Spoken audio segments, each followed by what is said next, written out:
మీకు ఉదయకాల శుభములు. అనుదిన వాక్య ధ్యానం డైలీ బ్రెత్కు మీకు స్వాగతం. Praise the lord. ఈ దినము కొరకు సిద్ధపరచబడిన దేవుని వాక్యము కీర్తనల గ్రంథము 97వ కీర్తన 11వ వచనం. నీతిమంతుల కొరకు వెలుగును, యథార్థ హృదయుల కొరకు ఆనందమును విత్తబడి ఉన్నవి.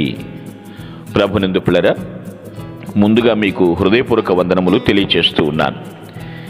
ఇక్కడ కీర్తనాకారుడు దేవుని గొప్పతనాన్ని, దేవుని అనుగ్రహాన్ని గురించి మాట్లాడుతున్నాడు. ఎవరు నీతిమంతులు ఉంటారో వారికి దేవుడు వెలుగును విత్తాడు. ఆల్రెడీ విత్తబడి ఉన్నవి అనేటువంటి మాటను మనం గ్రహించాలి. నీతిమంతులు మనం ఎలా నీతిమంతులం? ప్రభువుని బట్టి మనం నీతిమంతులయ్యాం. మన స్వనీతి మురికి గుడ్డ. దేవుని ఎందలి విశ్వాసము ద్వారా మనం నీతిమంతులమైనాము. ఎవరు నీతిని కాపాడుకుంటూ జీవిస్తూ ఉంటారో వారికి వెలుగు దేవుడు అనుగ్రహిస్తాడు. వెలుగు అనగా క్రీస్తే కదా. వెలుగు నామవాచకము, తర్వాత క్రియ కూడా, వెర్బ్ అండ్ నౌన్ ఆల్సో. వెలుగులో మనం వెలగాలి, అనగా ప్రభువులో మనము వెలగాలి. ఎవరు నీతిమంతులు వెలుగుతూ ఉంటారు.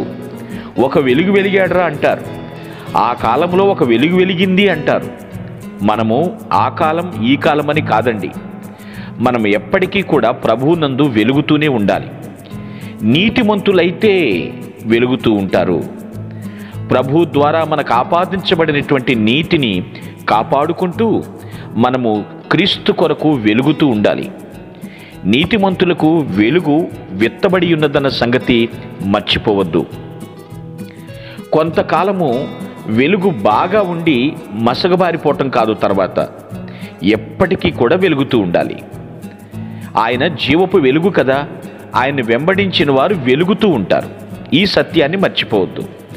అంతేకాదు, యథార్థ హృదయుల కొరకు ఆనందమును విత్తబడి ఉన్నది.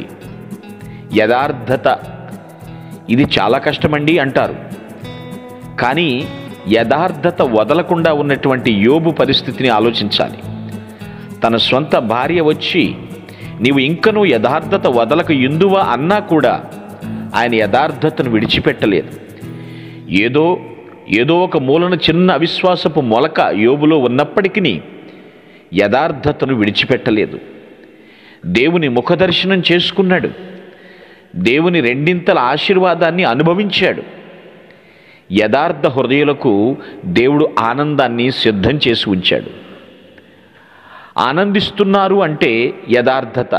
ఆస్తి లేకపోయినా ఆనందిస్తున్నారు అంటే అది దేవుడు కలగచేసిన ఆనందము. ఈరోజు నీ యథార్థతను కలిగి ఉన్నావా, విడిచిపెట్టావా? కొన్ని పరిస్థితుల్లో యథార్థతను ప్రక్కన పెట్టేవాళ్ళు ఉన్నారు. వారికి ఆనందం ఎక్కడి నుండి వస్తుంది? ప్రభువే ఇవ్వాలి కదా. ఒక మాటలో చెప్పాలి అంటే, పౌలు జైలులో ఉన్నప్పటికీ కూడా నేను ఆనందిస్తున్నాను, మీరు ఆనందించండి, మరలా చెప్పుచున్నాను ఆనందించండి. ప్రియమైన దేవుని బిడ్డ, దేవుడు యథార్థ హృదయుల్ని ఎప్పటికీ కూడా చేయి విడిచిపెట్టడండి. ఆనందమయం చేస్తాడు, ఆనందభరితులుగా మారుస్తాడు. మీరు ఆనందించాలని, ఆ ఆనందంతో దేవుణ్ణి ఆరాధించాలని దేవుడు ఆశపడుతూ ఉన్నాడు. నీతి, యథార్థత చాలా అవసరం. వీటి విషయంలో దేవుడు ఎప్పటికీ కూడా నీ పట్ల కనుదృష్టి పెట్టి ఉన్నాడు. నీతిని విడిచిపెట్టొద్దు, యథార్థతను తాకట్టు పెట్టొద్దు. యథార్థత నీ జీవితానికి గీటురాయి అనే సంగతి మర్చిపోవద్దు. గ్రహించండి. అబ్రహాము లాజరు గురించి ఉపమానం ప్రభు చెప్పడం మనం చూశాం. అవును కదా, అబ్రహాము రొమ్మున ఆనుకున్న లాజరు, కానీ ధనవంతుడు అగ్నిగుండములో అరుస్తూ ఉన్నాడు. భూమి మీద ఏమీ లేదు, కానీ ఆ దరిద్రుడిగా ఉన్నటువంటి, భూమి మీద దరిద్రత అనుభవించిన వ్యక్తి అబ్రహాము రొమ్మున ఆనుకొనుట. విశ్వాసులకు తండ్రి, నీతికి ఆధారంగా తన జీవితాన్ని చూపించిన వ్యక్తి అబ్రహాము. దేవుని నమ్మెను, అది ఆయనకు నీతిగా ఎంచబడింది. యథార్థవంతుల వంశపు వారు దీవించబడతారని లేఖనం సెలవిస్తుంది. నీకు ఆనందము కావాలా, వెలుగు కావాలా? దేవుడు అనుగ్రహించబోతున్నాడు. ఆయన మహిమ ప్రత్యక్షత కోసం ఎదురు చూస్తున్నాం. మనం ఎప్పుడు కూడా దేవునికి కృతజ్ఞతలు చెల్లించేటట్లుగా ఆయన వెలుగును, ఆనందమును మిళితం చేసి మనకి ఇవ్వబోతున్నాడు. కలకాలము ఆయన ఇచ్చేటువంటి వెలుగు ఆనందాలతో విరాజిల్లుదుముగాక.